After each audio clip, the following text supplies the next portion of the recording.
Hello students, स्वागत है आप सभी का राधा कृष्णन इंस्टीट्यूट की बायोलॉजी की क्लास में।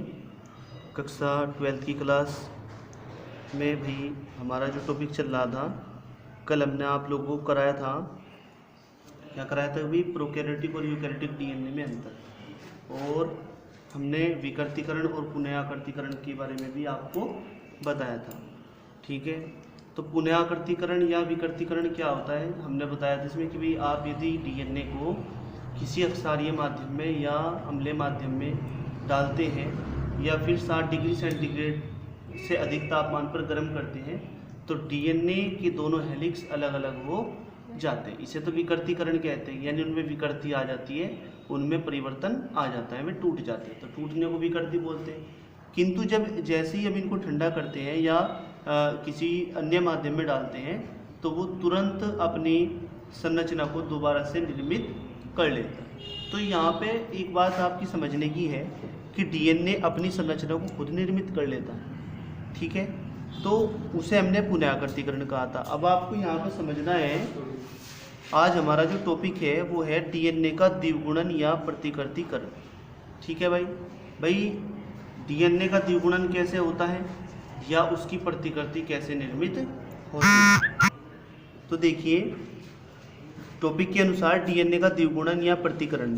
डीएनए का द्विगुणन, देखो गुणन होता है अपनी संख्या में वृद्धि करना। जीव विज्ञान में आप समझना कि गुणन हम किसे कहते हैं, गुणन के अंदर गुणन को बोलते हैं हम संख्या में वृद्धि होना। ये गुणन होता है किसमें भाई, जीव विज्ञान में। तो यहाँ पे हम बात करें डीएनए के द्विगुणन की, तो कितना गुणन हो रहा है, द्विगुणन, यानी एक डीएनए से उसी के समान दूसरे डीएनए का निर्माण होना। ठीक है, यानी एक डीएनए दूसरे डीएनए को बना लेता है, यानी एक डीएनए से कितने डीएनए बन जाते हैं, 2 डीएनए बन जाते हैं। तो इस प्रकार डीएनए अपनी संख्या वृद्धि करते हैं, फिर इससे भी आगे वृद्धि करते हैं इससे, तो इस प्रकार डीएनए की संख्या में बढ़ोतरी होती जाती है। इस प्रक्रम को हम क्या कहते हैं भाई, डीएनए का द्विगुणन या प्रतिकृतीकरण। अपने जैसे अपने समान प्रतिकृति को बनाना प्रतिकृतीकरण कहलाता है। प्रतिकृतियन भी बोलते हैं हम इसको। तो ये आपको समझना है, यानी डीएनए में ऐसी अक्षमता होती है, सभी जैविक अणुओं में एकमात्र ऐसा अणु डीएनए ही होता है जिसमें अपने समान प्रतिकृति बनाने की क्षमता होती है। ठीक है भाई, तो ये बात आप अपने माइंड में सेट कर लेंगे अच्छे तरीके से, क्योंकि डीएनए, मैंने आपको बताया, डीएनए नष्ट भी नहीं होता। डीएनए बॉडी के पार्ट्स में सभी अंगों के अंदर पाए जाते हैं, कोशिकाओं के अंदर ही उपस्थित होते हैं। जब कोशिका का विभाजन होता है उस समय ये अपना गुणन करते हैं और उसी समय, ठीक है, अपनी संख्या में बढ़ोतरी करते हैं। तो आगे चलते हैं। देखिए आपके नोट्स में सभी ध्यान देंगे, अपने जो पीडीएफ है, पीडीएफ पेज नंबर है आपका 13। ठीक है, तो 30 जो पेज नंबर है पीडीएफ का, जो आपको पीडीएफ भेजी हुई है, उसमें देखेंगे सभी। तो देखिए भाई, डीएनए का द्विगुणन या प्रतिकृतीकरण, डीएनए रेप्लिकेशन बोलते हैं इसको, यानी डीएनए की संख्या में वृद्धि होना, संख्या बढ़ना, उसका रेप्लिकेशन कहलाता है। ठीक है, डीएनए के स्वद्विगुणन मतलब खुद ही ये द्विगुणन कर रहा है, अपनी संख्या में वृद्धि कर रहा है, कि क्रिया को प्रतिकृतीकरण या रेप्लिकेशन कहते हैं। ठीक है भाई, केवल डीएनए ऐसे जैविक अणु हैं, अभी बताया था मैंने, सभी जैविक अणुओं में केवल डीएनए ही ऐसे अणु होते हैं जिनमें स्वद्विगुणन की क्षमता होती है और अपनी प्रतिलिपि बनाने की क्षमता होती है। बात एक ही है। इसी कारण डीएनए की हूबहू प्रतिलिपियां संतति कोशिकाओं में पहुंचती है, यानी जब किसी कोशिका में विभाजन होता है तो उससे बनने वाली कोशिकाएं उसकी संतति कोशिकाएं, पहले जो कोशिका थी, जैसे कि मैं आपको बना करके दिखा रहा हूं, देखिए, माना कि ये कोई कोशिका है, इसके केंद्रक के अंदर इसका डीएनए है। ठीक है, जब इसका विभाजन होता है, विभाजन के समय जो इनके केंद्रक होते हैं उनके अंदर इसका बंटवारा हो जाता है। तो इस प्रकार हूबहू प्रतिलिपि बनाई इसने, 1 से 2 निर्मित किए, यानी इसने अपनी प्रतिलिपियों का निर्माण किया। ठीक है भाई, तो इस प्रकार अपने एक डीएनए से 2 डीएनए बनाना, और दोनों की प्रतिलिपि बनाना, मतलब एक समान जो लक्षण इसके अंदर थे वही इसके अंदर, वही इसके अंदर। तो इस प्रकार प्रतिलिपियों को बनाने की क्षमता क्या कहलाती है? प्रतिलिपिकरण कहलाती है। ठीक है, इसे प्रतिलिपिकरण भी हम बोल सकते हैं। तो आगे चलते हैं। डीएनए द्विगुणन का समय व स्थान। डीएनए का द्विगुणन किस समय होता है और किस स्थान पर होता है, हमें ये बताना है। ठीक है, time and place of DNA replication, यानी हमें समय भी बताना है किस समय डीएनए का द्विगुणन कोशिका के अंदर होता है और किस स्थान पर होता है, यानी डीएनए कहाँ पर विभाजित होता है और अपनी प्रतिलिपि को बनाता है। ठीक है भाई, समझ में आई आपकी? तो चलिए आगे। कोशिका चक्र की इंटरफेज अवस्था में, कोशिका चक्र की अवस्थाएं आपको पता है, कोशिका विभाजन और वृद्धि, दो अवस्थाएं होती हैं। कोशिका विभाजन के अंतर्गत एक अवस्था आती है इंटरफेज। इंटरफेज प्रावस्था में एस फेज में डीएनए का द्विगुणन होता है।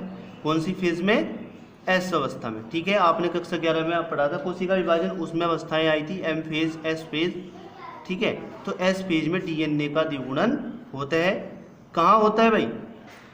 इस समय कोशिका के गुणसूत्र न्यूक्लियोप्रोटीन तंतु के रूप में होते हैं। ठीक है भाई, डीएनए द्विगुणन केंद्रक के अंदर होता है। तो कहाँ होता है भाई? केंद्रक के अंदर होता है। बात समझ में आई? तो हमने बता दिया कि भाई समय क्या है, किस समय होता है? जिस समय इंटरफेज अवस्था होती है। ठीक है, उसकी एस फेज में डीएनए का द्विगुणन होगा। स्थान कौन सा होगा? कोशिका के केंद्रक के अंदर। ठीक है, अब आगे चलते हैं। डीएनए द्विगुणन या प्रतिकृतिकरण की विधि। ठीक है, तो ये विधि समझनी बहुत ज़्यादा जरूरी है भाई। आपको भविष्य के लिए तैयार करना है तो इसको समझाना भी जरूरी है। ठीक है, तो देखिए, डीएनए द्विगुणन एक जटिल प्रक्रिया है। जटिल मतलब एक लंबी प्रक्रिया है। प्रोकैरियोटिक एवं यूकैरियोटिक कोशिकाओं में डीएनए की द्विगुणन की क्रिया मूल रूप से समान होती है, चाहे कोशिका प्रोकैरियोटिक हो या यूकैरियोटिक हो। दोनों में डीएनए का द्विगुणन समान ही होता है लगभग, और निम्नलिखित पदों में ये प्रक्रिया पूरी होती है। सबसे पहले क्या होता है भाई? डीऑक्सीराइबोन्यूक्लियोटाइड्स का संक्रियन। ठीक है, वे क्रियाशील हो जाते हैं। नंबर 2, डीएनए अणुओं के पराकुंडलनों का अकुंडलन। वे जो कुंडलन है, दोनों श्रृंखलाएं एक दूसरे को ऊपर लिपटी हुई हैं, वे खुलती हैं पहले, जैसे कि हमने तापमान दे करके बोला था कि वे अलग अलग होंगी। तो इस तरह इसमें पद होता है, ये अपने आप ही खुलते हैं। डीएनए द्विकुंडलिनी का अकुंडलन अलग हो जाते हैं। ठीक है, आगे देखिए, आरएनए प्राइमर का संश्लेषण। आरएनए के सबसे पहले खंड जो बनेंगे उनका संश्लेषण, क्योंकि डीएनए से केवल सबसे पहले क्या बनता है? आरएनए बनता है। तो आरएनए बनता है डीएनए से पहले, तो इसलिए प्राइमर बोलेंगे इसको। क्या बोलेंगे? प्राइमर। तो आरएनए प्राइमर का संश्लेषण किससे हो रहा है? डीएनए से बन रहा है आरएनए, क्योंकि जब दोनों श्रृंखलाएं अलग अलग हो जाएंगी तो सिंगल श्रृंखला अपने ऊपर लिपट करके क्या बनाएगी भाई? आरएनए बनाएगी। अक्षारक युगलों का निर्माण। जो अक्षारक युगल हैं, अक्षारक जोड़े हैं, नाइट्रोजनी अक्षारक जिनकी बात करते हैं हम, प्यूरिन और पिरिमिडीन, एडेनिन, ग्वानिन, साइटोसिन और थायमिन। तो 4 प्रकार के जो नाइट्रोजनी अक्षारक हैं वे अपने जोड़े बनाएंगे आपस में जुड़ने के लिए। ठीक है भाई। डीऑक्सीराइबोन्यूक्लियोटाइड्स, न्यूक्लियोसाइड्स ट्राइफास्फेट का मोनोफास्फेट या डीऑक्सीराइबोन्यूक्लियोटाइड्स में परिवर्तन। ठीक है भाई, क्योंकि जब एक फास्फेट उसके साथ जुड़ जाएगा तो डीऑक्सीराइबोन्यूक्लियोटाइड में परिवर्तित हो जाएगा, जो न्यूक्लियोसाइड था। ठीक है भाई, क्योंकि न्यूक्लियोसाइड क्या होते हैं? शर्करा होती है और केवल नाइट्रोजन अक्षारक होते हैं। जब फास्फेट जुड़ जाता है एक, तो वो क्या बन जाता है? न्यूक्लियोटाइड्स बन जाता है। ठीक है, अब क्या होता है? 7वां पॉइंट है नए डीएनए श्रृंखलाओं का निर्माण। ठीक है, तो अलग अलग डीएनए जो थे उनके में अलग अपने ऊपर लिपटे हुए थे, दोनों सिरे उनके अलग हो जाते हैं, पृथक हो जाते हैं और नए अलग अलग डीएनए अणु बना लेते हैं। ठीक है, तो इन्हीं सारी प्रक्रियाओं को हम इस वीडियो के अंतर्गत पढ़ेंगे। देखिए, सबसे पहला पॉइंट था हमारा डीऑक्सीराइबोन्यूक्लियोटाइड्स का सक्रियण, जो कि यहाँ दिखाया गया है। ठीक है, तो देखिए इसमें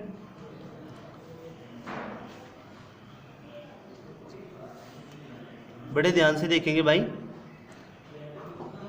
देखिए, बहुत ही गंभीर बात चल रही है, मैं यहाँ आपको बता दूं, ये टॉपिक कोई ऐसा टॉपिक नहीं है कि एकदम आपकी माइंड में आ जाएगा, सेट हो जाएगा, लेकिन आने को ये बहुत आसानी से आ भी जाएगा, पर समय और मस्तिष्क लगाने की आवश्यकता है इसके अंदर, क्योंकि जब तक हम इसमें पूरा ध्यान नहीं लगाएंगे, एकाग्रता नहीं लगाएंगे, तब तक समझ में नहीं आने का। तो डीऑक्सीराइबोन्यूक्लियोटाइड्स का सक्रियण बताना है हमें। अब देखिए, केंद्रक द्रव्य में आपको पता है भाई डीएनए कहाँ होता है? केंद्रक के अंदर होता है। केंद्रक के अंदर जितना भी मटेरियल होता है, चाहे वो डीएनए हो, चाहे उसके अंदर लिक्विड मटेरियल हो, वो सब केंद्रक द्रव्य ही कहलाएगा। केंद्रक के अंदर पाए जाने वाले समस्त पदार्थ केंद्रक द्रव्य हुआ। में 4 प्रकार के डीऑक्सीराइबोन्यूक्लियोटाइड होते हैं। क्यों होते हैं? क्योंकि 4 ही प्रकार के उसके अंतर्गत क्या होते हैं भाई? नाइट्रोजन अक्षारक होते हैं। इसलिए 4 ही प्रकार के राइबोटाइड होंगे या डीऑक्सीराइबोन्यूक्लिक ओसाइड मोनोफॉस्फेट पाए जाते हैं। ठीक है भाई, बात एक ही है इन दोनों की। डीएनए द्विगुणन के समय एंजाइम फास्फोराइलेज की मदद से, कौन सा एंजाइम कार्य करेगा यहाँ? एंजाइम कौन सा? फास्फोराइलेज एंजाइम की मदद से एटीपी से 2 फास्फेट अणु ग्रहण कर सभी मोनोफॉस्फेट ऊर्जावित ट्राइफॉस्फेट बनाते हैं। क्योंकि जब क्या होगा भाई, एटीपी जो होते हैं इसमें से 2 फास्फेट अणु को ग्रहण कर लेता है। मोनोफॉस्फेट था ना पहले, तो वो ट्राइफॉस्फेट में बदल जाता है, जिस कारण उसके अंदर ऊर्जा उत्पन्न हो जाती है। क्योंकि जैसे एटीपी के अंदर होती है, इस प्रकार डीऑक्सी एडिनोसिन ट्राइफॉस्फेट यानी डीएटीपी। डी का मतलब होता है डीऑक्सी एडिनोसिन ट्राइफॉस्फेट, बात एक ही है। इसी तरह डीऑक्सी गवानोसिन ट्राइफॉस्फेट, पहले ये सब मोनो थे, इनमें डी जीएमपी था, डी एएमपी था, डी यानी डी सीएमपी था। तो इस प्रकार मोनोफॉस्फेट थे, तो 2 एटीपी से ले लेते हैं। तो इस प्रकार क्या बनाते हैं? Deoxyadenosine triphosphate, deoxyguanosine triphosphate, deoxycytidine phosphate triphosphate तथा डीऑक्सी थाइमिडीन ट्राइफॉस्फेट बनते हैं। इस क्रिया को फास्फेटीकरण या फास्फोराइलेशन कहते हैं। फास्फोराइलेशन इसलिए कहा क्योंकि यहाँ फास्फेट अणु जुड़ रहे हैं, 2 फास्फेट मॉलिक्यूल क्या हो रहे हैं? मोनोफॉस्फेट के साथ जुड़ रहे हैं। ठीक है, अब अगला पॉइंट आता है हमारा डीएनए प्रतिकृति का समारंभन। डीएनए की प्रतिकृति बननी शुरू हो जाती है यहाँ से, मैं आपको बता दूँ। ठीक है भाई, तो इसलिए इसको कहेंगे समारंभन, यानी शुरुआत होती है। डीएनए अणु का द्विगुणन केवल कुछ निर्दिष्ट स्थलों पर ही प्रारंभ होता है, यानी कुछ विशेष स्थानों पर ही प्रारंभ होता है। इन्हें द्विगुणन मूल बिंदु कहते हैं। जिन बिंदुओं पर या जिन स्थलों पर डीएनए का द्विगुणन शुरू होता है उसे कहते हैं समारंभन बिंदु। क्या कहते हैं? समारंभन बिंदु या मूल बिंदु। बात समझ में आई? इस स्थल में यह जो समारंभन बिंदु है, इसमें अक्षारक युगल जो अक्षारों के जोड़े होते हैं, इनकी संख्या 100 से 200 तक होती है और इसमें एडेनिन डबल बॉन्ड थाइमिन युगलों की अधिकता होती है। ठीक है भाई, तो एडेनिन और थाइमिन के बीच जो बॉन्ड बनता है उनकी अधिकता होती है। अतः द्विगुणन जिस बिंदु से शुरू होता है उसी पर समाप्त हो जाता है। इस कारण इसको क्या कहते हैं? समापन बिंदु भी इसी को ही कहेंगे। तो यूकैरियोटिक कोशिकाओं में डीएनए अणु लंबे और बहुत बड़े होते हैं और डीएनए द्विगुणन कई स्थानों पर एक साथ शुरू होता है। तो यानी यहाँ पे क्या हो जाता है? डीएनए प्रतिकृति का समारंभन बिंदु पर शुरू हो जाता है। ठीक है भाई, कोई दिक्कत तो नहीं है। और कुछ विशेष स्थानों पर ही क्या होता है भाई? द्विगुणन शुरू होता है। बात समझ में आई? एडेनिन और थाइमिन बॉन्ड की इसमें संख्या ज़्यादा होती है। अब बात करते हैं डीएनए अणुओं के पराकुंडलन का अकुंडलन। डीएनए अणु के अंदर जो कुंडलन है उनका अलग होना इसके अंतर्गत है। केंद्रक के अंदर डीएनए अणु सीमित स्थानों में अति कुंडलित अवस्था में संघनित रहते हैं, यानी बहुत ही ज़्यादा कुंडलित होते हैं, अधिक ऐंठे लेकर रखते हैं एक दूसरे के ऊपर। तो संघनित होते हैं तो भी छोटे लगते हैं, ज़्यादा ऐंठे होंगे तो आकार में छोटे होते हैं और मोटे हो जाते हैं ना। द्विगुणन से पहले इन पराकुंडलनों का अकुंडलन आवश्यक है, यानी उनके ऊपर जो हमें लिपटे हुए हैं वे थोड़े ढीले हो जाएंगे। ठीक है, उन्हें खुल जाएंगे। एंजाइम ट्राई आइसोमरेज डीएनए के पराकुंडलनों को खोलता है। तो खोलता कौन सा एंजाइम है?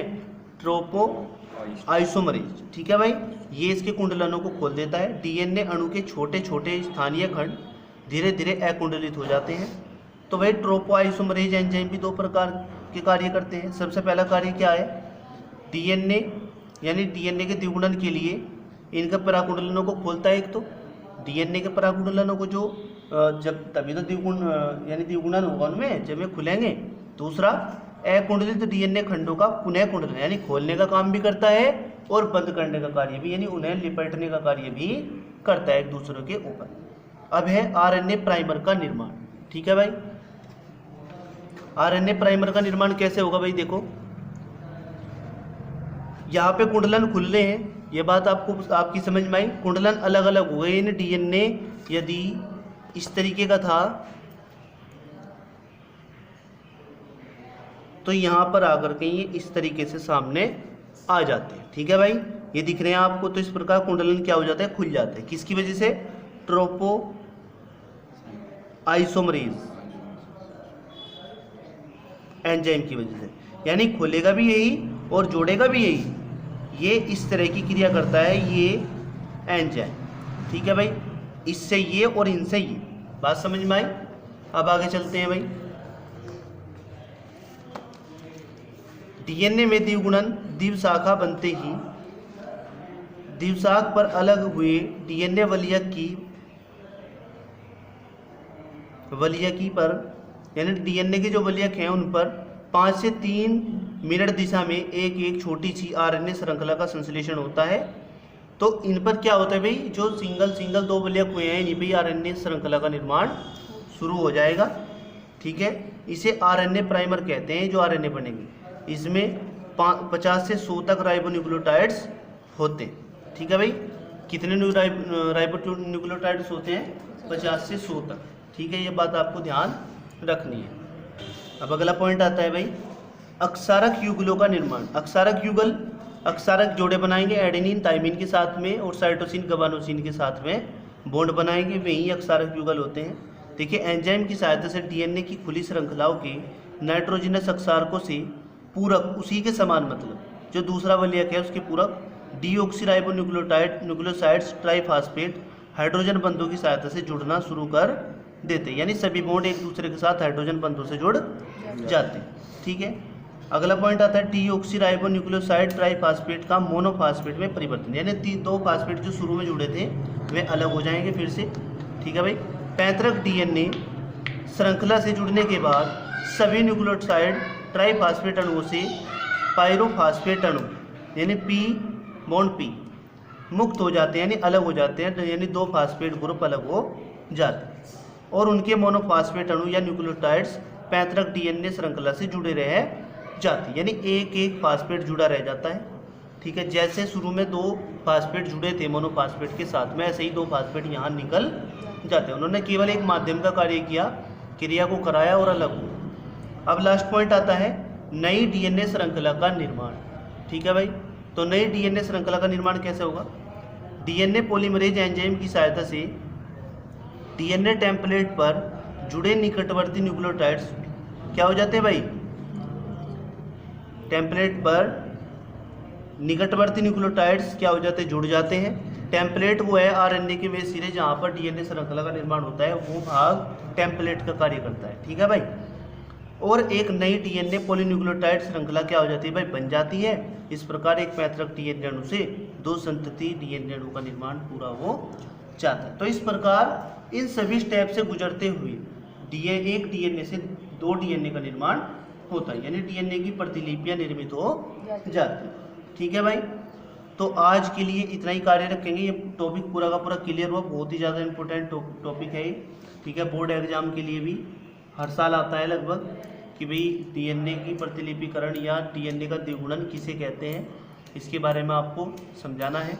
तो अच्छे से इसको तैयार करेंगे। मिलेंगे फिर से नई वीडियो में। जय हिंद, जय भारत।